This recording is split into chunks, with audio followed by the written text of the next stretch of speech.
a el libro de Zacarías. Estamos en esta serie predicando el libro de Zacarías, esta serie que hemos titulado Venga a tu reino, y hoy vamos a llegar a Zacarías capítulo 3. Así que quiero que vayamos a leer allí en la palabra del Señor. Dice: entonces me mostró al sumo sacerdote Josué, que estaba delante del ángel del Señor, y Satanás estaba a su derecha para acusarlo. Y el ángel del Señor dijo a Satanás: el Señor te reprenda, Satanás. Repréndate el Señor, que ha escogido a Jerusalén.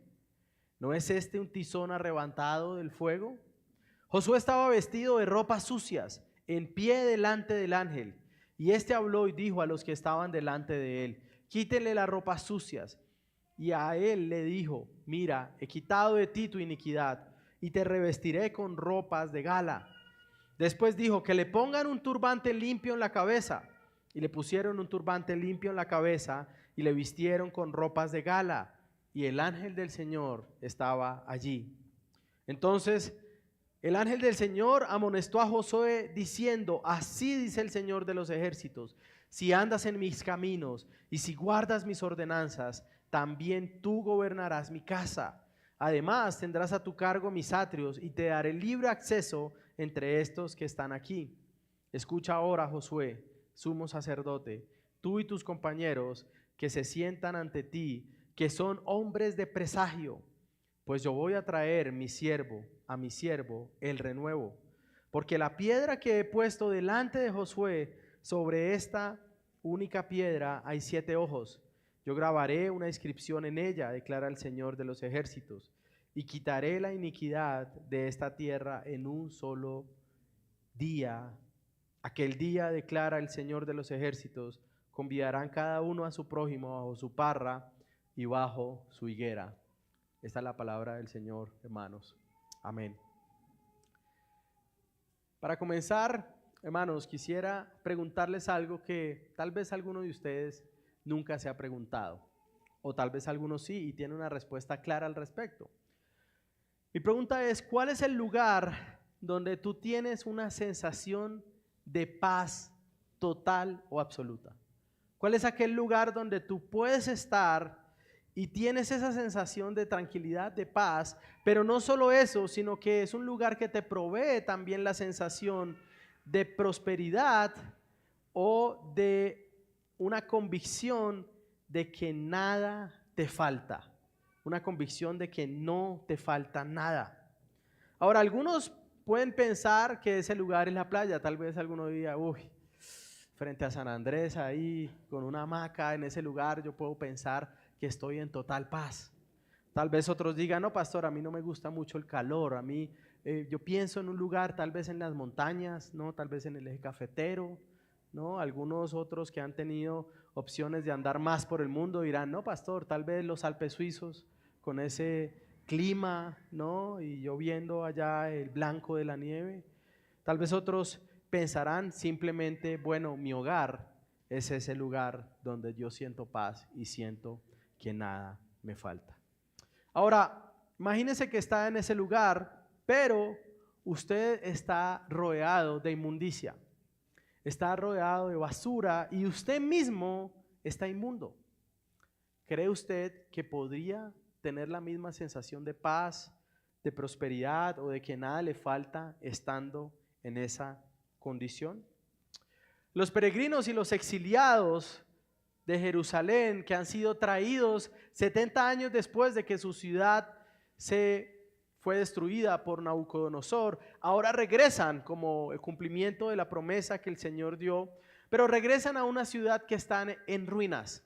Es decir, definitivamente ellos pudieran decir que ese no es el lugar donde ellos pueden sentir paz. De hecho, ni siquiera las columnas de la ciudad habían sido reconstruidas. No era un lugar que podía ofrecer la sensación de protección o de comodidad.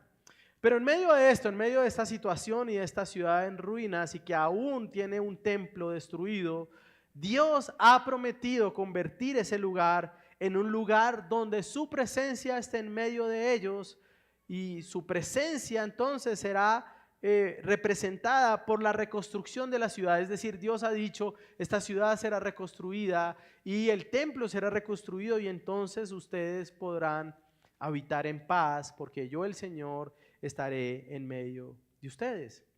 Ahora, este es el contexto un poco en el cual Zacarías está hablando al pueblo, pero sobre todo está transmitiendo una serie de visiones que él tiene o que recibe de parte del Señor durante su sueño. Esta es la cuarta visión que vemos que tiene Zacarías.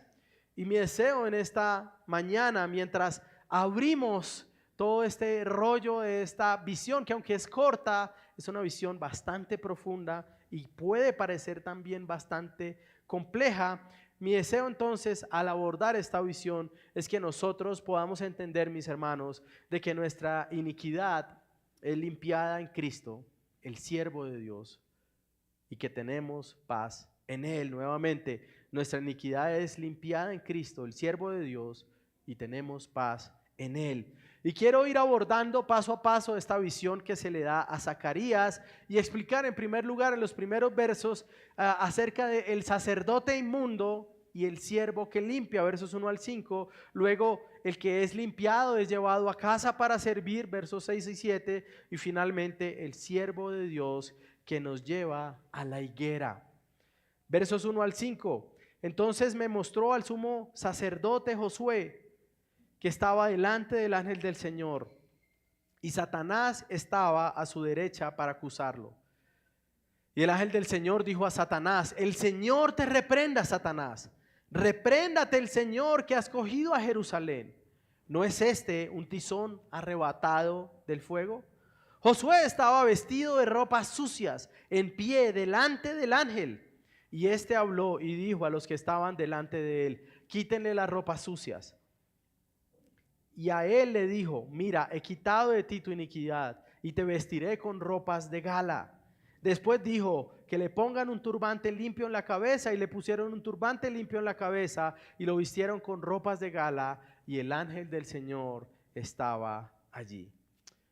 Nuevamente, esta es la cuarta visión que tiene Zacarías y esta es la primera parte de esta visión, una escena que es y también se muestra como una escena bastante particular. ¿Quiénes están allí? ¿Quiénes están en esta escena en general? Hay varios personajes. Está Josué, que es el sumo sacerdote, que es uno de los que regresó del cautiverio.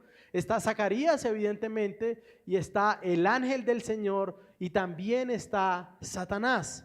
Ahora, el sacerdote Josué ha regresado con los exiliados y está delante del ángel del Señor. Ahora, para que ustedes recuerden un poco, esa figura del sumo sacerdote era el que oficiaba el sacrificio principal que se realizaba una vez al año, el sacrificio en el día del Yom Kippur o en el día de la expiación.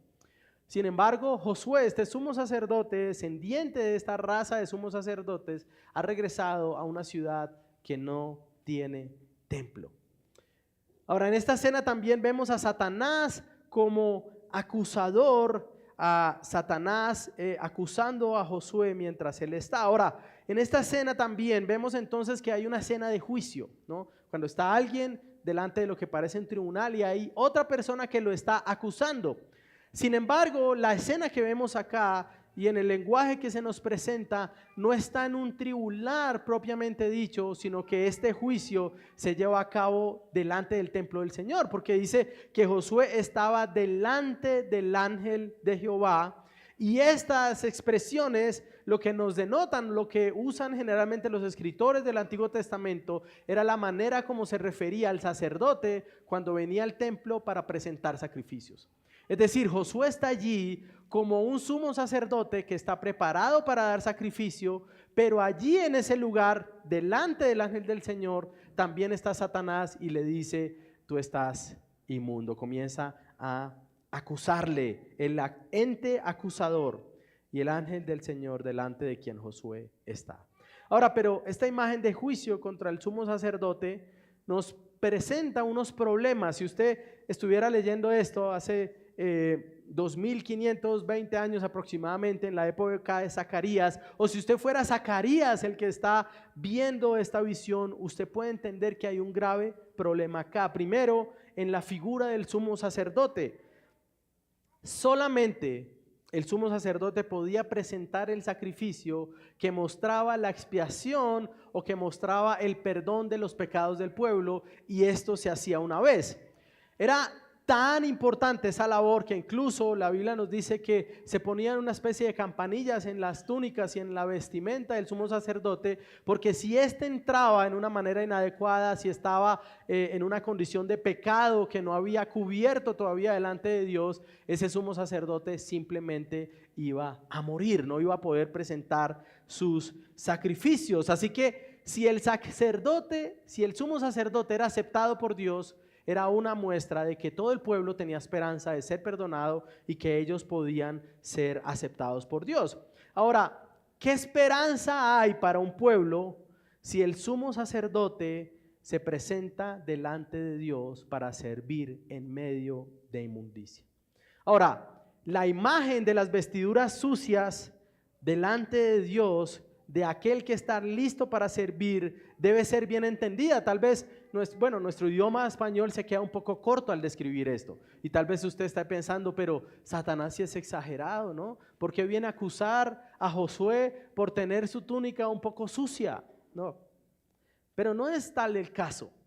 La escena de Josué con las ropas inmundas, de hecho, las palabras que se usan en el hebreo para describir la condición de Josué son las palabras que se refieren para alguien que está básicamente embadurnado de excremento humano. Ese era el tipo de vestiduras que tenía Josué.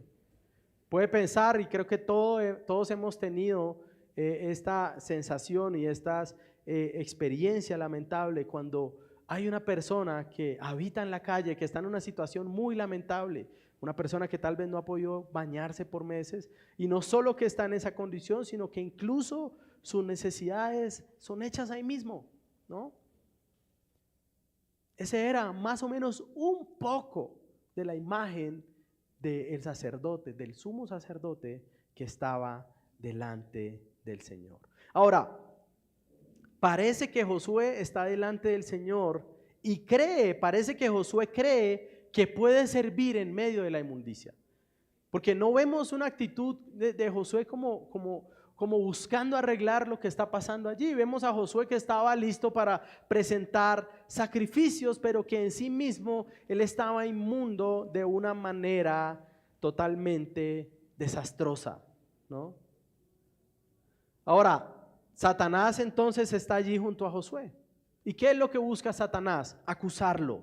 Busca traer acusaciones para traer vergüenza, para traer culpa, pero también acusaciones que dejan a Josué y a todo el pueblo que está inmundo en un estado de desesperación.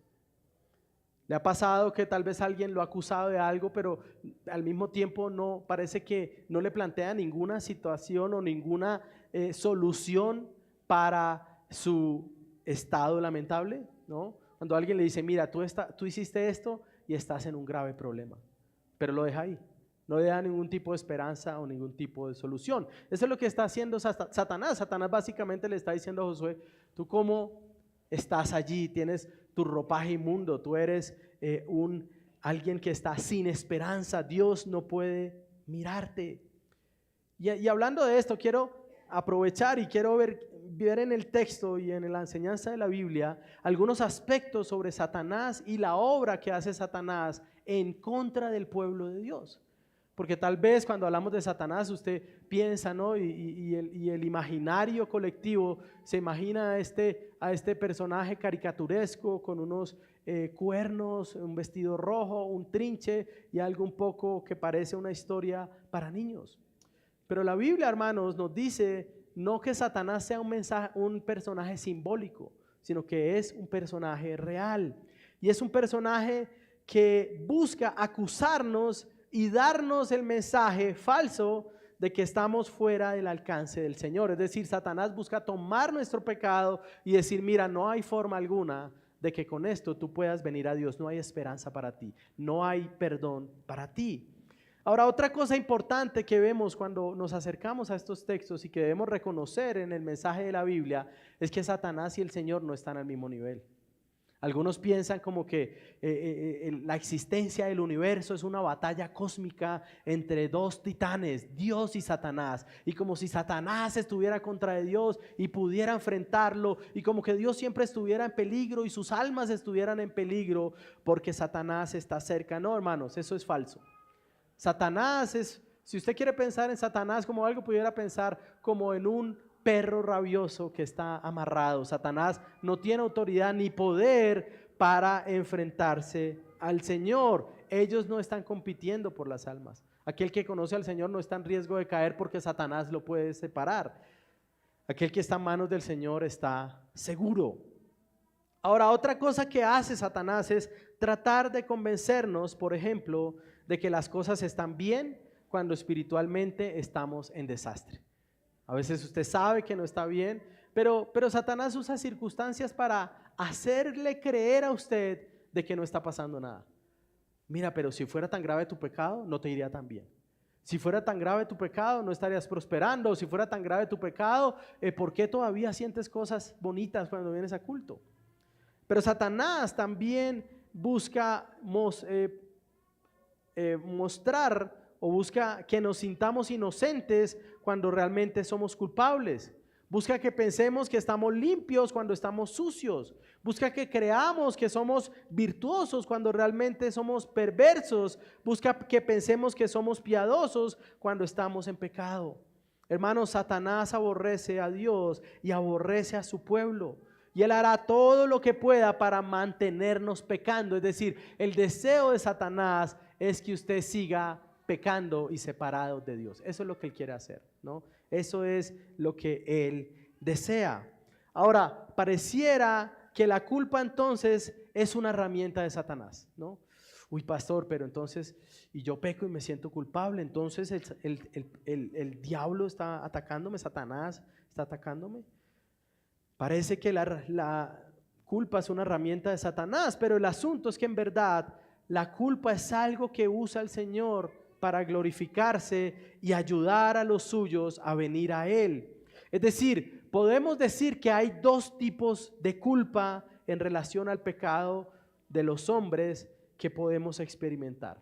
Hay una culpa por el pecado que nos aleja de Dios. Es decir, hay una culpa que nos dice, tú no mereces venir a Él, tú no mereces venir a buscarlo, tú no mereces venir a orar delante del Señor. Y esa culpa también suele apartarnos de otras personas, es decir, nos aíslan, ¿no? De nuestra esposa, de nuestros hermanos de la iglesia, de nuestros hijos. Me siento tan culpable que no puedo acercarme a ellos.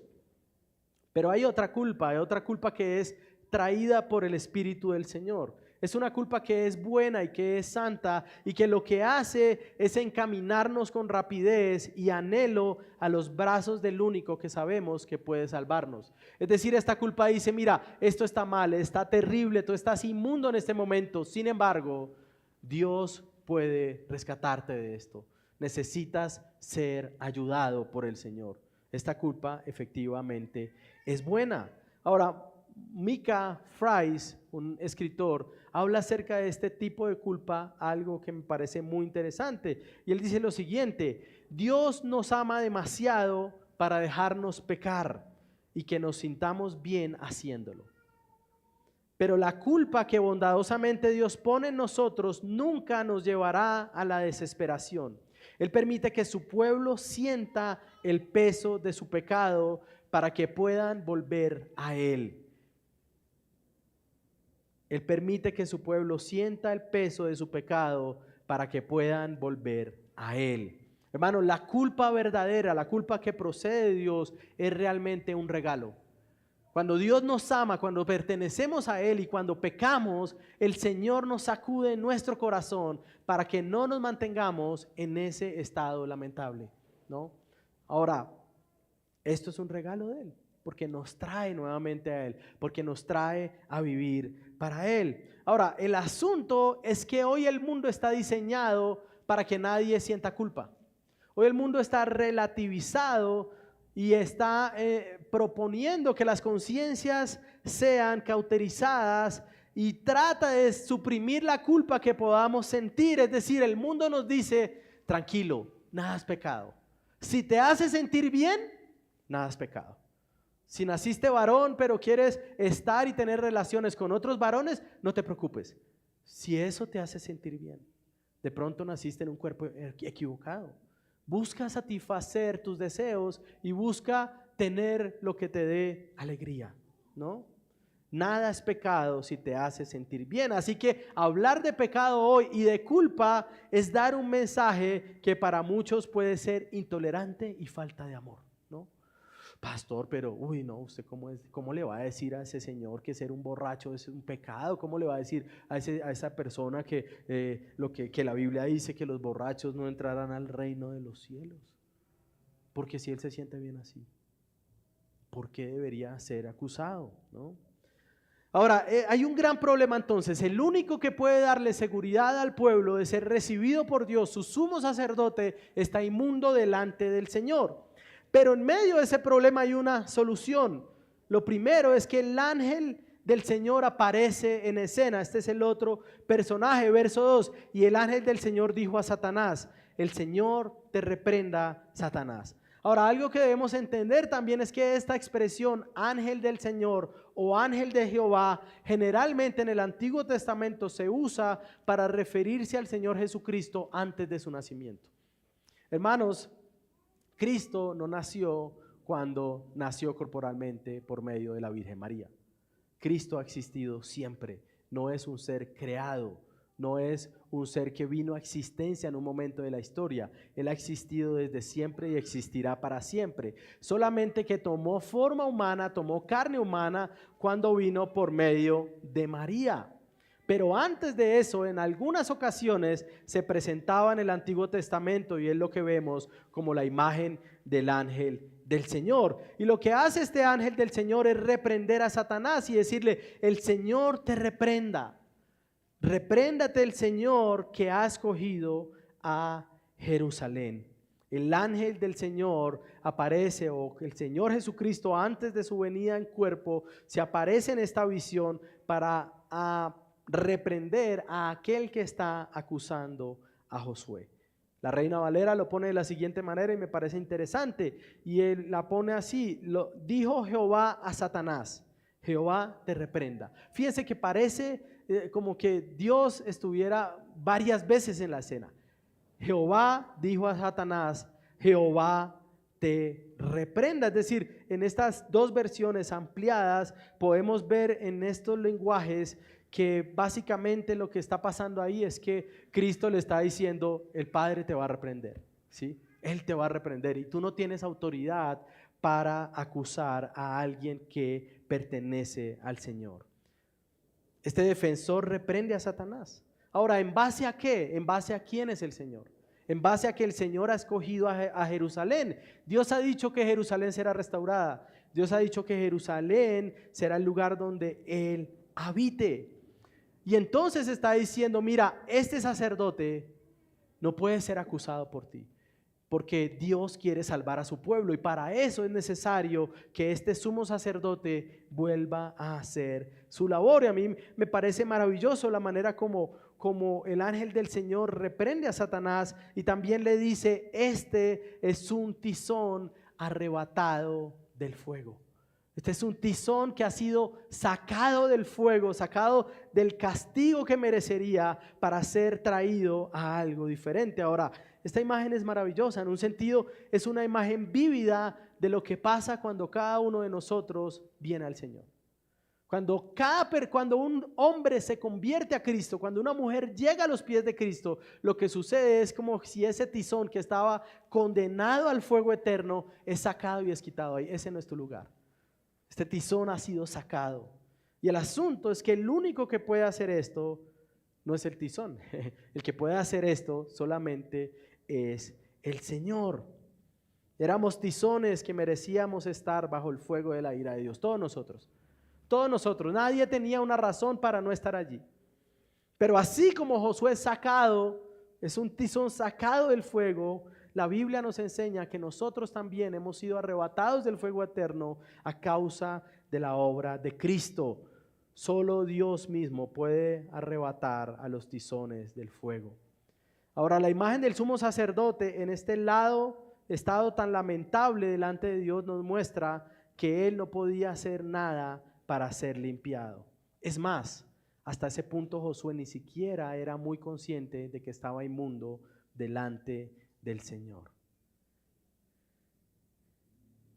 También es una imagen, la imagen de Josué delante del Señor, inmundo, sucio, lleno de excremento en todo su ser. La imagen de este sumo sacerdote en ese estado lamentable de condenación es un reflejo de lo que había vivido Israel por toda su historia. Israel era un pueblo inmundo delante de Dios. Vimos en el inicio de esta serie que habían estado ofreciendo a sus hijos a los dioses paganos, que habían estado trayendo y ejerciendo prostitución pagana dentro del templo del Señor. Este sumo sacerdote en estas vestiduras inmundas representa que el pueblo también estaba inmundo. Ahora, ¿qué debería hacer Dios al ver a Josué venir al templo en esta visión a presentarse como un sumo sacerdote que va a servir? Dios debería definitivamente destruirlo, porque Él es un Dios santo, santo, santo. Sin embargo, Dios ha escogido a este pueblo, Dios ha prometido restaurar a este pueblo y este sumo sacerdote es importante para esta labor. Por eso, en lugar de sumarse a Satanás y condenarlo, lo que hace el Señor es ordenar que sea vestido con ropas de gala y que se le dé nuevamente un turbante. Esta es una imagen de la manera como los sumos sacerdotes se presentaban delante de Dios. Ellos traían una túnica que era especialmente confeccionada. Usted puede ver eso en Éxodo y en Deuteronomio. Y tenían también un efod donde estaban 12 piedras preciosas, mostrando que el sumo sacerdote cargaba sobre sí el peso del pueblo para presentar los sacrificios a favor de ellos delante de Dios. Y también tenían un turbante que tenía una placa de oro que decía santidad a Jehová. Es decir, este sumo sacerdote que era el representante del pueblo ante Dios, lo que venía era interceder por ellos para que ellos fueran salvos. El asunto es que era un sumo sacerdote que en sí mismo tenía que presentar sacrificios primero por sus pecados. Así que al final lo que vemos es que solamente a causa del ángel del Señor, Josué puede estar siendo rescatado de la acusación de Satanás. Solo el ángel del Señor, solo Cristo puede rescatar a los hombres de las acusaciones de Satanás. Es a causa del ángel del Señor que podemos ser vestidos con ropas de gala. Es a causa del ángel del Señor de que Josué puede ahora estar en el templo con las ropas adecuadas, listo para presentar sacrificios en un templo que iba a ser reconstruido. Hermanos, nuestra iniquidad es limpiada en Cristo, el siervo de Dios. Nosotros tenemos paz en Él. Ahora, solo por medio del ángel del Señor, que es Jehová mismo, Josué sería limpiado. Solo el ángel del Señor puede declarar que los hombres son tizones rescatados del fuego. Pero también Josué es limpiado con un propósito. Y nosotros, hermanos, también somos rescatados con un propósito. Eso me lleva a mi segundo punto, versos 6 y 7. El que es limpiado es llevado a casa para servir. Versículo 6 dice: entonces el ángel del Señor amonestó a Josué diciendo: así dice el Señor de los ejércitos, si andas en mis caminos y si guardas mis ordenanzas, también tú gobernarás mi casa. Además tendrás a cargo mis atrios y te daré libre acceso a esos que están, entre estos que están aquí. Ahora, la segunda parte de esta visión nos muestra al ángel del Señor hablando con Josué, quien ya había sido vestido de ropas de gala. Y afirma entonces el ángel del Señor y lo llama a andar en sus caminos y guardar sus ordenanzas. Hermanos, nosotros no somos limpiados para que después sigamos en una vida igual de inmundicia. No somos limpiados para eso. Así que es algo necesario para estar en la casa de Dios, primero haber sido limpiado. Ahora, lo interesante aquí también es que esto no es algo que se demanda de Josué para darle vestiduras de gala. El Señor no le dice, bueno, Josué, primero apártate de los malos caminos y haz lo bueno y entonces te daré vestiduras de gala para servirme, sino que es todo lo contrario. Él es limpiado para que sirva al Señor y para que muestre que Él es un tizón retirado del fuego. Se demanda entonces obediencia y fidelidad también, porque Josué es el sumo sacerdote y debe representar al pueblo delante de Dios. Ahora, hay tres promesas que el Señor le hace a Josué en medio de este episodio en el que lo trae a su casa. Y esta promesa es algo maravillosa. Primero, le promete liderazgo en medio del pueblo. Segundo, le promete autoridad sobre su templo. Y tercero, promete un acceso a Dios especial y total.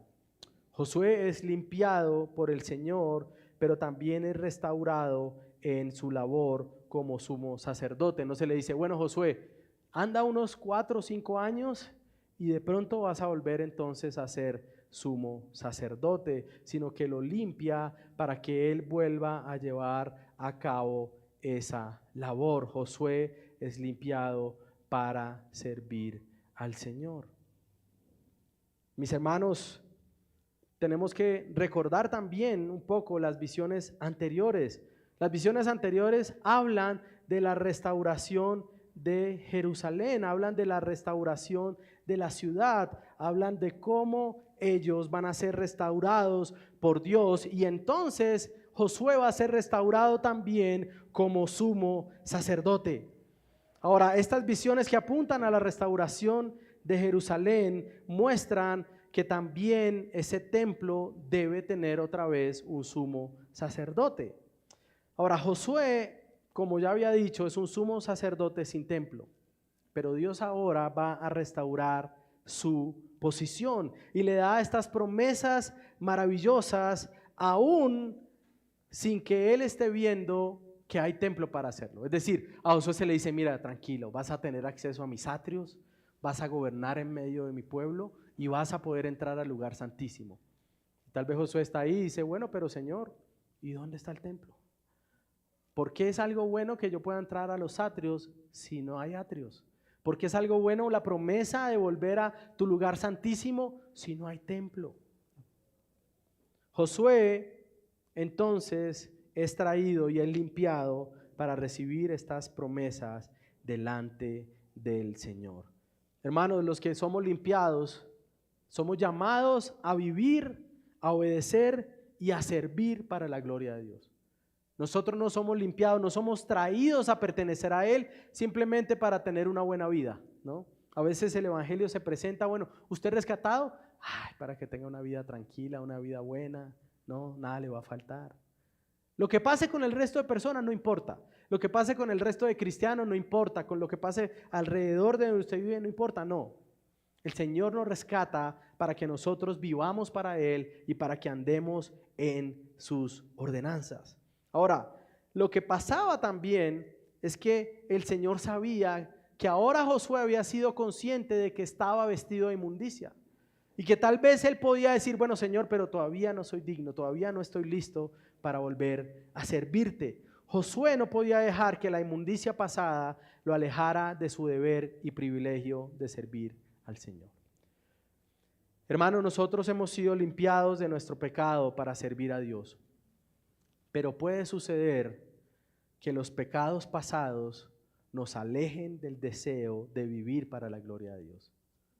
Puede ser que cuando pecamos digamos, no, pero es que lo que hice está mal, que no voy a poder volver a ser un buen esposo, no voy a poder volver a ser un buen padre, no voy a poder volver a ser bueno en esto o aquello, no voy a poder volver a honrar al Señor de manera correcta. Eso puede pasar. Tal vez a usted le está pasando en este momento. Dice, no, yo no puedo servir al Señor porque es que si usted supiera lo que hice antes, si usted supiera cómo vivía yo antes de conocer a Cristo. Yo no lo sé, pero lo que sí sé es que esta visión que el Señor le da a Zacarías muestra que Dios es tan poderoso como para limpiar al más inmundo y tan lleno de gracia como para darle vestiduras nuevas a aquel que no las merece. Mis hermanos, sobre el perdón y la culpa, quiero decir algo y quiero mostrar una historia que me parece interesante. No sé si usted ha conocido alguna vez a una persona que le han amputado algún miembro de su cuerpo. Una persona que por diferentes razones se le ha quitado un brazo, una pierna, un pie o alguna parte de su cuerpo. Estas personas suelen experimentar una sensación que han llamado los médicos un miembro fantasma. Es decir, el miembro ya no está ahí, pero ellos comienzan, su cerebro tiene esta memoria sobre esta mano o esta pierna que ahora no existen, que ellos experimentan incluso dolor sobre el miembro que ya no está. No está el brazo, pero me duele el brazo. Y me duele bastante, pastor, ¿qué hago? No, van al médico y le dicen, mira, mi brazo me duele, estoy mal, me siento mal. El médico le dice, pero ya no tienes tu brazo, ¿no? Ahora esta figura nos puede mostrar lo que podría ser en nosotros la falsa culpa. Pecamos delante del Señor, venimos delante del Señor, hemos sido perdonados delante del Señor, pero esa falsa culpa me da la sensación de que ese pecado sigue ahí. Esas memorias pasadas del pecado, aunque hayan sido perdonados, a veces no nos dejan seguir adelante en nuestra vida cristiana y afecta todo. Afecta nuestras vidas, puede afectar nuestras devociones, puede afectar deseos ministeriales, puede afectar relación con la familia, puede afectar la relación con otras personas. Pero el asunto es que esa culpa y ese pecado ya no están ahí, el Señor lo ha perdonado.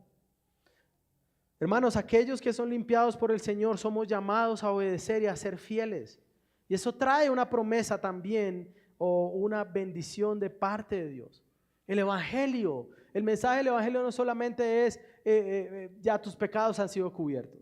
El mensaje del Evangelio es vete y no peques más. Vete y persevera, vete y busca ser más como Cristo. Colosenses capítulo 3, versículo 12.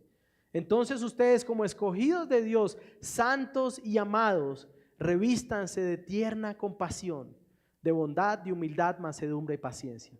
Los que antes estábamos revestidos de orgullo, los que antes estábamos revestidos de egoísmo, los que antes estábamos revestidos de lujuria, los que antes estábamos revestidos de mentira, los que antes estábamos revestidos de ser personas que trataban mal a otros, los que antes estábamos revestidos de ira, ahora somos llamados a estar revestidos de compasión, de bondad, de humildad, de mansedumbre y de paciencia, porque aquel que nos vistió es así.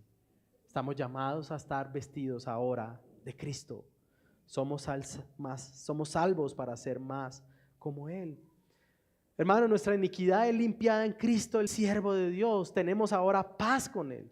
Es una paz que nos libra de una culpa falsa, de una culpa que nos aleja de Dios, y es una paz que puede traernos también una culpa buena, una culpa verdadera cuando pecamos al Señor, porque podemos decirle a nuestra alma, abogado tengo en Cristo Jesús, puedo venir a mi Señor. Ahora, esa promesa hecha a Josué también es una promesa particular, porque se le habla al sumo sacerdote que se le va a dar como parte de la bendición la autoridad para gobernar en medio del pueblo. En el Antiguo Testamento habían tres figuras: el profeta, el sacerdote y el rey. El rey gobernaba, el profeta no gobernaba, el sacerdote tampoco gobernaba. Pero acá se le dice a Josué que a él se le va a dar ese privilegio de servir en la casa del Señor, pero también de ser gobernador en medio de la casa. Dios promete servir como un sacerdote diferente, o promete que habrá un sacerdote diferente.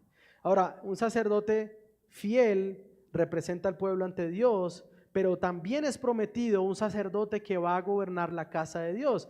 En ese sentido, entonces, Josué en esta visión no solo será restaurado, sino que también es puesto como un presagio. Ahora, esta palabra para nosotros no es muy usada hoy, ¿no? ¿Qué es un presagio? Un presagio es un anuncio de algo mayor. Es decir, un presagio es algo que apunta a que algo va a pasar que es superior a lo que pasa en este momento. Esto es lo que muestra la siguiente parte de la visión, y esto me lleva a mi último punto. El siervo de Dios nos lleva a la higuera, verso 8. Escucha ahora, Josué, sumo sacerdote, tú y tus compañeros que se sientan ante ti, que son hombres de presagio, es decir, son hombres que están anunciando algo futuro que vendrá, que son hombres de presagio, pues yo voy a traer a mi siervo el renuevo. Porque la piedra que he puesto delante de Josué, sobre esta única piedra hay 7 ojos. Yo grabaré una inscripción en ella, declara el Señor de los ejércitos, y quitaré la iniquidad de esta tierra en un solo día. Aquel día, declara el Señor de los ejércitos, convidarán cada uno a su prójimo bajo su parra y bajo su higuera. Ahora, tal vez esta parte de la visión es la más misteriosa, ¿no? Uy, ¿cómo así? Que van a hacer un presagio y va a venir un siervo, pero también es un renuevo, es decir, es como una rama nueva que vendrá. ¿Y cómo así que se pone una piedra delante de Josué y que la piedra tiene ojos? ¿Qué es esto tan extraño que está viendo Josué? Ahora, estos hombres, Josué y sus amigos, ahora son mostrados en su propósito. Es decir, el propósito de Josué y de los otros sacerdotes no era cumplir todas las promesas de Dios. El propósito de estos hombres era servir de presagio o de señal de que Dios iba a enviar a su siervo, el cual también es llamado el renuevo. Ahora, el anuncio del Señor sería cumplido en un sentido en Josué, ¿no? Pero al mismo tiempo el anuncio contiene más de lo que iba a ser cumplido en Josué. Josué prefigura entonces que es necesario que la nueva Jerusalén, que la Jerusalén que no va a ser destruida, requiere un tipo de sacerdocio superior, un tipo de sacerdocio diferente, un sacerdote que también sea rey, un sacerdote que no solo represente al pueblo delante de Dios, sino que también pueda gobernar al pueblo. Ahora, no solo se está recibiendo anuncios que van a ser cumplidos de manera parcial. Nosotros sabemos, Jerusalén va a ser restaurada, pero ese pueblo después, esa ciudad y el templo restaurado, luego van a ser también destruidos. Ahora, la visión del capítulo 2 nos muestra un templo glorioso. ¿Recuerdan el sermón anterior? Un templo glorioso donde Dios mismo estará en medio del pueblo, una ciudad gloriosa donde Él estará allí y donde hombres de toda nación vendrán y van a pertenecer al Señor. Esa ciudad celestial, ese templo mayor, requiere que haya un sacerdote diferente que no podía ser Josué. Por eso le dice, mira Josué, tranquilo, esto se va a cumplir en parte en ti, pero no es solo para ti. Tú vas a hacer simplemente un anuncio, un presagio de que algo mayor va a suceder. Y eso mayor es que Dios anuncia que va a enviar a su siervo el renuevo, versículo 8. Josué, limpiado de su mundicia, es declarado como un tizón rescatado del fuego por el ángel del Señor, por Jehová mismo. Pero ahora el anuncio dado a Josué también nos muestra cómo va a ser llevado a cabo. Es decir, hasta ahora lo que pasó fue que Josué limpiado de su iniquidad, pero no se dice cómo es hecho esto. El Señor declara que Él va a hacerlo y se cambian los vestidos de Josué, pero no se muestra cómo esto es llevado a cabo. Ahora, ¿cómo es posible entonces que la iniquidad de Josué y del pueblo sea removida? ¿Cómo es posible que hombres inmundos sean declarados ahora como aquellos que tienen vestidos de gala? ¿Cómo es posible que los culpables ahora puedan ser tratados y vistos como inocentes? La manera como Dios hará eso es trayendo a su siervo. Ahora, Israel pensaba que el siervo del Señor, que el Mesías, que el Cristo, que el ungido, que el renuevo iba a ser una figura meramente militar. Ellos pensaban, cuando venga el descendiente de David, va a matar a todos los filisteos. Pero lo que dice el Señor es que este renuevo viene para quitar la iniquidad de la tierra en un solo día. Ahora, esta imagen, cuando alguien escuchaba renuevo, para usted tal vez hoy dice renuevo, el pastor está usando palabras raras y ahora después va a hablar de higuera y de parra, ¿no? Pero cuando usted escuchaba la palabra renuevo siendo hablada de parte de un profeta de Dios, usted no podía pensar en alguien más, sino en el Mesías prometido a David en 2 de Samuel capítulo 7. El renuevo, la rama de David, el descendiente de David, ese es el que se está prometiendo acá.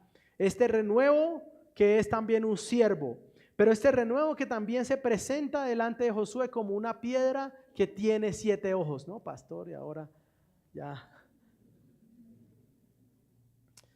Barry Webb dice sobre esto: un día Dios enviará a su siervo, a la rama, el renuevo, y el problema de la inmundicia será resuelto finalmente. El renuevo, el siervo, la piedra, están refiriéndose al mismo personaje. Ahora, esta piedra tendrá 7 ojos. Y esta figura debe ser entendida también correctamente. Por eso la Biblia se escribe en diferentes tipos de literatura que tenemos que entender según también sus características. Recordemos, Zacarías está teniendo una visión, es la 4ª visión. Esta visión está llena de símbolos y llena de cosas que debemos buscar comprender correctamente también a la luz de su contexto. Ahora, el número 7 en las Escrituras apunta a una característica de plenitud o de perfección, ¿no? Así que cuando nos acercamos a esta figura de una roca o de una piedra que tiene 7 ojos, no debemos interpretar de manera literal que el Mesías de alguna manera tendrá 7 ojos, o que su piel no será como la de los hombres, sino que será piedra y que habrán 7 ojos alrededor de él. No es la manera como nos acercamos a estos textos. La piedra representa entonces en sus 7 ojos y en su inscripción 2 cosas. La inscripción es: el Señor quitará en un solo día la iniquidad. Y la característica de los 7 ojos habla de que aquel que quitará la iniquidad es pleno o completo en su sabiduría o en su conocimiento. Ahora, la inscripción de la piedra es sencilla: quitaré la iniquidad en un solo día. Eso era lo que decía la piedra. Ahora, habla de que este renuevo, este siervo, será aquel por medio de quien no solo Josué y el pueblo son traídos a pertenecer a Dios, sino que es aquel por medio del cual la iniquidad y la inmundicia del pueblo de Dios puede ser quitada. Y esto, hermanos, debe ser una buena noticia para nosotros. Yo no sé usted qué piensa de usted mismo. Tal vez usted tiene grandes pensamientos. De hecho, la Biblia dice que generalmente los hombres piensan de sí mismos más de lo que deberían pensar, ¿no?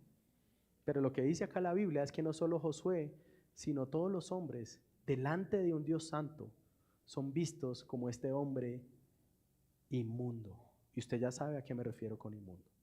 No con una mancha en su camisa, no con un poco de jugo que se regó. Un hombre inmundo. Así somos vistos los hombres cuando no hemos venido a ser limpiados por el Señor. Tal vez usted diga: oh, pastor, pero es que mi cuenta bancaria dice otra cosa. Yo no sé qué dice su cuenta bancaria, ni sus títulos, ni su posición social. Lo que sí sé es que el corazón de todos los hombres, ricos, pobres y de cualquier nacionalidad, son iguales de inmundos, porque eso es lo que me dice la Escritura. Y lo que sé también, lo que conozco, es cómo era mi corazón antes de venir a Él. Y sé que había una inmundicia que, si pudiéramos verla reflejada como la pudo ver Zacarías en ese sueño, todos tendrían que salir del salón, porque lo que saldría de nosotros sería tan inmundo y tan horrible que nadie quisiera estar cerca de nosotros. Pero la Biblia dice que el renuevo, el siervo, la piedra sabia y todopoderoso quita la iniquidad en un solo día. ¿Cómo puede ser eso posible? ¿Cómo puede ser posible que la iniquidad y la inmundicia de todo un pueblo sea removida en un solo día? Bueno, nuestro Señor Jesucristo nos responde a eso. Su obra, su sacrificio en la cruz. Ahora, ¿qué sucede? Que es quitada la iniquidad y el resultado entonces es... El resultado final se nos muestra en el verso 10, y ahora otra imagen que no es familiar para nosotros. Verso 10, aquel día, ¿cuál día? Cuando la iniquidad sea quitada, cuando los inmundos sean declarados limpios. Aquel día, declara el Señor de los ejércitos, convidarán cada uno a su prójimo bajo su parra y bajo su higuera. Pastor, pero ¿cómo así? ¿Qué es eso? ¿No? Hermanos, esta imagen de ser quitada la iniquidad trae consigo el resultado que es que los hombres finalmente puedan habitar en paz. Recordamos, ¿qué lugar es aquel lugar que usted relaciona con paz total? ¿Qué lugar es aquel lugar que usted relaciona con prosperidad en su alma, con alegría en su corazón, con la sensación de que nada le falta? Bueno, para los judíos, el lugar que daba ese tipo de sensación era estar bajo la higuera o estar bajo el árbol que llamaban parra. El resultado de ser limpiados por el Señor es que habitaremos en una paz permanente, total y maravillosa. Cuando la iniquidad sea quitada, cuando la enemistad para con Dios se quita, ahora sí podemos habitar en paz. El capítulo 3 entonces termina con una pequeña imagen del paraíso. Hablar de esta parra, hablar de esta higuera, es hablar del paraíso del Señor. La figura de estar bajo esa parra entonces muestra el estado de perfecta paz y de abundante provisión. Bendiciones que no pueden ser buenas si estamos en soledad. Recuerda qué lugar usted piensa que puede traerle paz. Si usted pensó en ese lugar y usted pensó en ese lugar estando solo, usted tiene un problema. Cuando yo estaba pensando qué lugar me trae paz, yo no podía pensar en un lugar donde yo estuviera sin mi esposa, sin mi familia y sin mis hermanos en la fe. El lugar que se nos da para habitar en paz con el Señor es un lugar que se nos da para habitar en comunidad. Por eso Él nos dice, en aquel lugar invitarán a su prójimo a estar en la higuera con ustedes. Convidarán cada uno a su prójimo para que todos estemos bajo esa higuera. No se habla de una paz y prosperidad solo para Josué o solo para Zacarías. Todo el pueblo habitará bajo esa higuera y bajo esa parra. Hermano, nuestra iniquidad es limpiada en Cristo, el siervo de Dios. Tenemos paz con Él. Ahora esta visión, usted puede decir, bueno, pastor, ahora sí, resúmamela. Dígamela un poco más clara porque son demasiadas imágenes, parecen muchas cosas. Bueno, ¿de qué se trata la visión entonces? Y ahora sí voy a empezar mis mentiras. ¿De qué se trata esta visión? Hermanos, esta visión se trata acerca del pecado en la vida del pueblo de Dios y de cómo Dios lidia con el pecado de su pueblo. La solución es mostrada al ser simbolizada en el ministerio sacrificial e intercesor de los sacerdotes, especialmente el sumo sacerdote. Pero esta resolución del pecado finalmente será puesta a causa o será resuelta a causa de la persona del ministerio del Mesías. Josué, el sumo sacerdote, y todos antes y después de él son un anuncio. La figura del sacerdote del Antiguo Testamento lo que nos dice es el pueblo necesita a alguien que lo represente delante de Dios. El pueblo necesita a alguien que presente un sacrificio para que el pecado sea cubierto. Pero estos sacerdotes, como dice Hebreos, morían y tenían que poner otro, morían y tenían que poner otro, morían y tenían que poner otro, hasta que el Señor envió a su siervo, al renuevo, aquel que no solo presentaría un sacrificio, sino aquel que él mismo sería el sacrificio de Dios para limpiar la inmundicia y el pecado de los hombres. Pero no solo sería un sacerdote, este hombre también sería un rey. Este hombre también será el rey que gobierne en medio de los suyos. El mismo nombre Josué o Yeshua en hebreo es la forma hebrea del nombre Jesús. Es decir, cuando usted ve Jesús en el Nuevo Testamento es el nombre en griego, pero la forma hebrea es Yeshua, que es también Josué. En su mismo nombre, Josué prefigura a aquel que vendría a ser el gran sumo sacerdote, Jesucristo. Aquel que vendría a ponerse sus ropajes sucios, aquel que podría llevar sobre sí mismo la inmundicia de todos nosotros y ser castigado como un hombre inmundo para después poder decir, vengan a mí, tizones arrebatados del fuego y vístanse de vestiduras de gala para que estén conmigo por toda la eternidad. Hermano, estos son buenas noticias. Podemos ser vestidos de gala porque Él fue vestido de inmundicia. Es nuestro Señor, el ángel de Jehová, el siervo, el renuevo de David, quien nos limpiará de pecado y de la culpa. Es este siervo el que quitará la iniquidad en un solo día y que nos pone fuera del alcance de Satanás y de sus acusaciones. Hermanos, yo quiero decirle a que Satanás busque destruirnos, el Señor está a favor de los suyos. Hay cristianos que viven como con una paranoia eterna, ¿no? Satanás y el diablo, y lo ven en todos los lugares. ¿Y será que me puede poseer el demonio? ¿Y será que puedo hacer esto? En una época decían, ¿y será que si tomo esta bebida me pasa esto? ¿Y será que si voy al cine me pasa lo otro?